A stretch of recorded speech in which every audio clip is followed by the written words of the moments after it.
नमस्कार स्टूडेंट, मैं हूं डॉक्टर मुन्ना लाल मीना। आज अपन बात करेंगे हाइपर कॉन्जुगेशन के बारे में। हाइपर कॉन्जुगेशन हाइपर कॉन्जुगेशन में अपन बात करते हैं तो ये प्रभाव जो है मुख्य रूप से असंतृप्तता के साथ में यदि एल्किल समूह उपस्थित हो तो ये प्रभाव दृष्टिगोचर होता है। इसमें एल्किल समूह का जो आप प्लस प्रभाव की बात करते हैं तो CH3 इस तरह से जो आपका प्लस आई प्रभाव है वो टर्सरी तक बढ़ता जाता है। जैसे जैसे CH3 समूह उसमें जुड़ते जाएंगे प्लस आई प्रभाव बढ़ता जाएगा।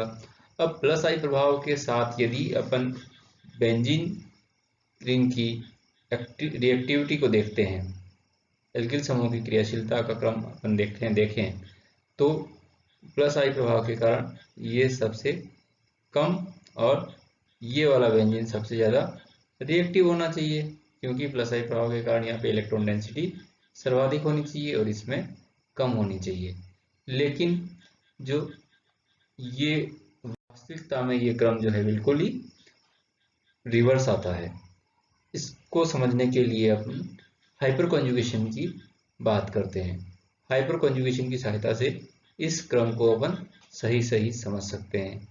तो हाइपर कॉन्जुगेशन के लिए यदि किसी व्यवस्था में संयुग्मन है और वहाँ अल्फा स्थिति पर हाइड्रोजन परमाणु उपस्थित हो तो वो अपने CH बंध, कौन सा, अल्फा वाला, अल्फा कार्बन पर यदि हाइड्रोजन उपस्थित होगा तो वो अल्फा हाइड्रोजन कहलाएगा।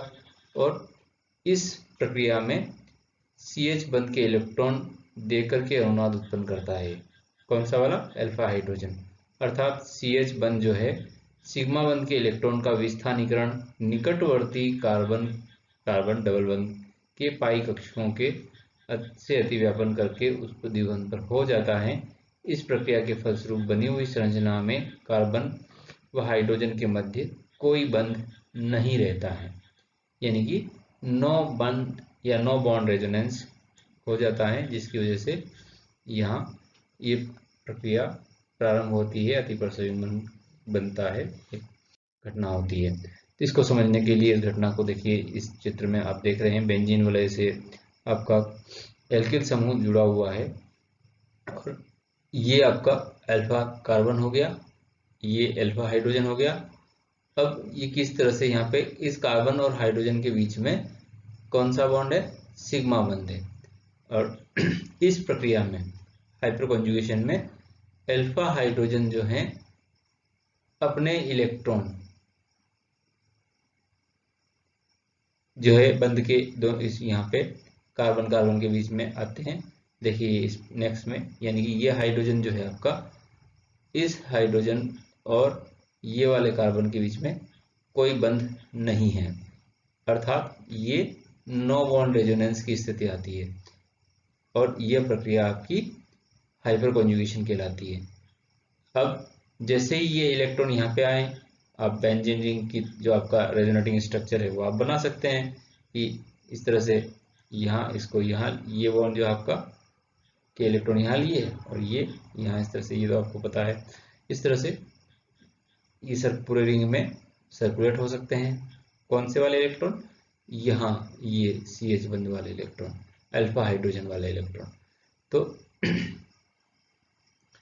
इस तरह से इतनी एक हाइड्रोजन से आपकी एक हाइड्रोजन यदि अल्फा है तो उसकी वजह से 1, 2 और 3 अनुनादी संरचनाएं बन सकती हैं।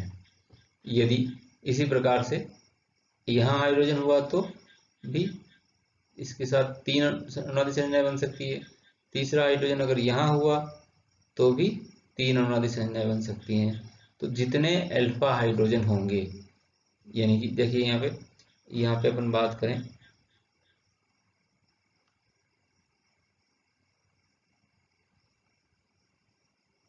ये वाला एग्जांपल,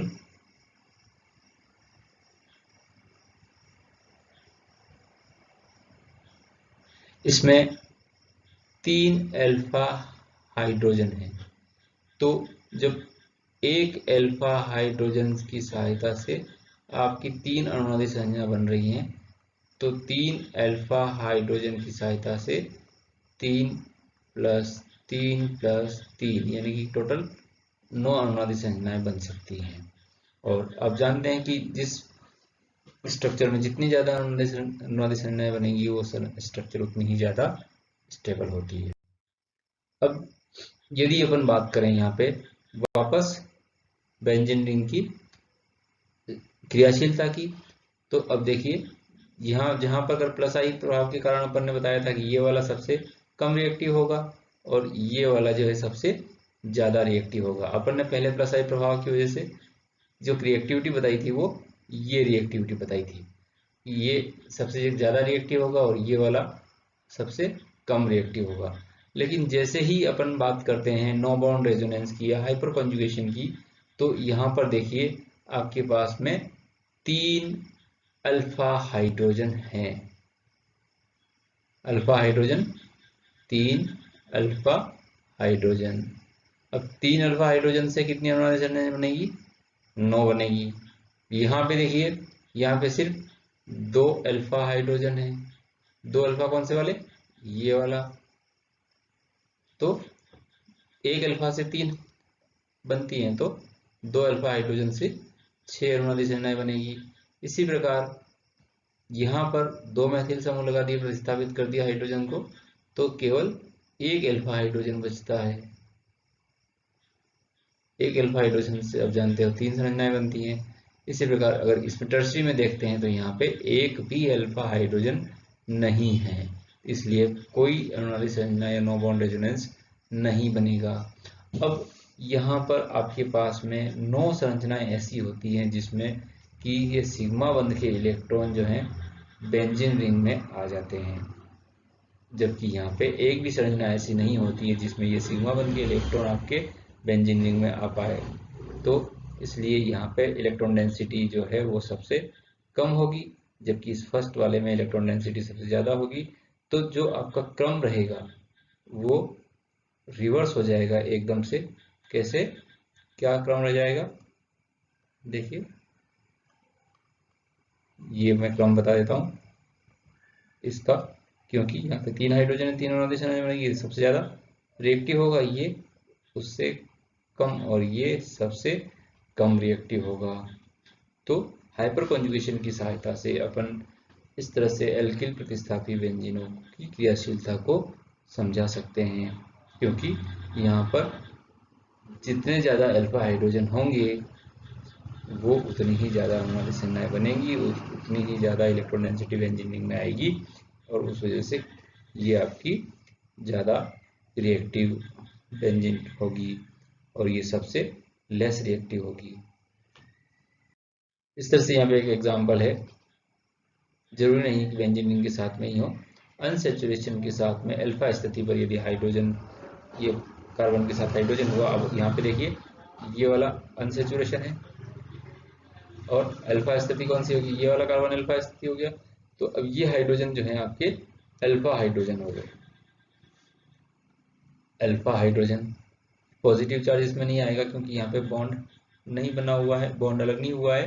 तो जैसे ही आपका यहाँ पे यहाँ से यहाँ इलेक्ट्रॉन यहाँ से यहाँ आते हैं और ये इलेक्ट्रॉन यहाँ आ जाएंगे, उस स्थिति में क्या होगा? आपका नेगेटिव चार्ज हो जाएगा ये, और यहाँ पे नो बॉन्ड रेजोनेंस हो जाएगा। इसी तरह से वापस दूसरी बार में ये वाला हाइड्रोजन, दूसरा हाइड्रोजन, दूसरी बार में दूसरा हाइड्रोजन, फिर इसी प्रकार से तीसरी बार में ये तीसरा वाला हाइड्रोजन। इस तरह से 3 हाइड्रोजन हो गए यहाँ पे अल्फा, 3 अल्फा हाइड्रोजन हो गए। तो यहाँ पे 3 अनुनादी संरचनाएं आपको मिल जाएंगी। तो ये जो है आपका रेजोनेटिंग स्ट्रक्चर हम इस तरह से बना सकते हैं। और ये नो बॉन्ड रेजोनेंस वाली जो स्थिति आती है आपकी, ये यहाँ पे ये नो बॉन्ड रेजोनेंस है, इधर ये वाला नो बॉन्ड रेजोनेंस है जिसमें कार्बन और हाइड्रोजन के बीच में कोई बंध नहीं है, और ये वाला नो बॉन्ड। तो ये जो है आपका हाइपर कॉन्जुगेशन कहलाता है।